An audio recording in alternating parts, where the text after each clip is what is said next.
Right now, you are exactly the kind of person who confesses. Not because you're weak, not because you'd break under torture, because the room is designed for you. Saul Kassin is a psychologist at Williams College. He has spent 30 years studying false confessions.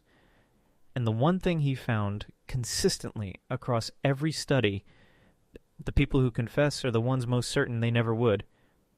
You've probably heard that innocent people sometimes confess. You've probably assumed they were scared or exhausted or not very bright. That's not what the data shows. The data shows ordinary people. People who understood what they were signing. People who maintained their innocence for hours before breaking. People exactly like you. Here's the reversal nobody expects. Confessing doesn't feel like giving up. It feels like solving a problem. The technique used in almost every American police interrogation is called the Reid Technique. John Reid developed it in the 1950s. It's a 9-step process. Every step moves you toward one conclusion.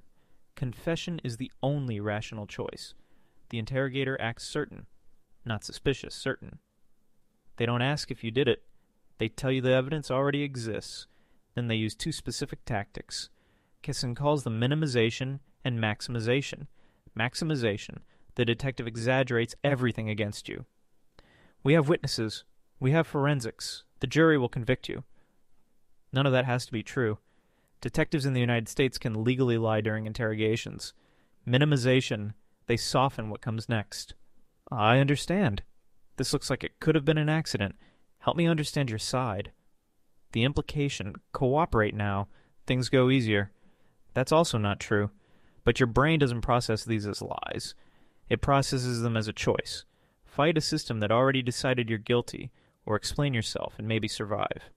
In 1996, Kassin and his colleague Lisa Keachel ran a study at Williams College. Participants sat at computers and were told not to press a specific key. The computer crashed. Each participant was accused of pressing it. They hadn't, but an experimenter claimed to have witnessed it happen. 69% signed a written confession. When the false witness was present, 100% confessed. Every single person. They signed documents admitting to something they never did. That was a lab.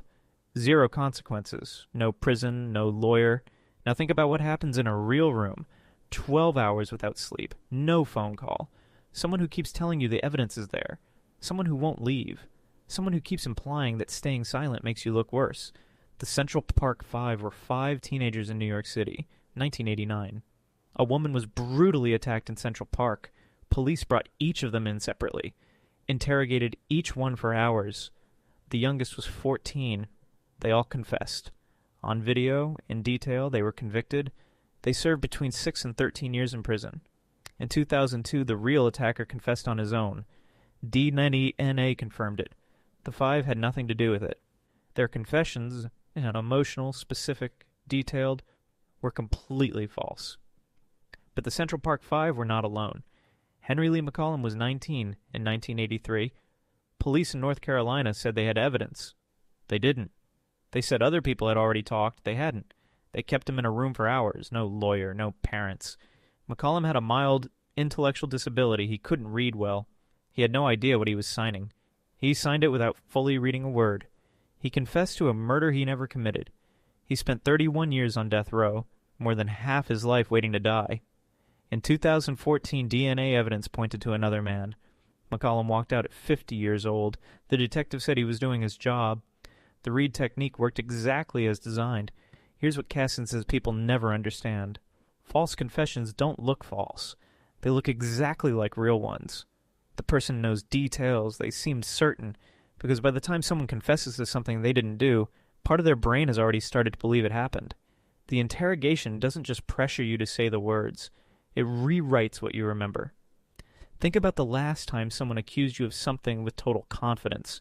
Not asked. Told you. You doubted yourself. Even for a second. Now multiply that by 12 hours. No sleep. A small room. Someone who won't stop. Someone who keeps saying the proof is already there. Kassin has asked thousands of people whether they'd ever confessed to something they didn't do. Almost everyone says no. The Central Park 5 said no too, right up until they said yes. If you think this only happens to other people, that's the most dangerous thought you can have. Because that's exactly what every person who confessed thought first. Next video is about a psychologist named Martin Salomon. He ran an experiment where subjects could stop their own pain at any moment. Most of them never tried, not because they couldn't, because they learned to believe they had no control.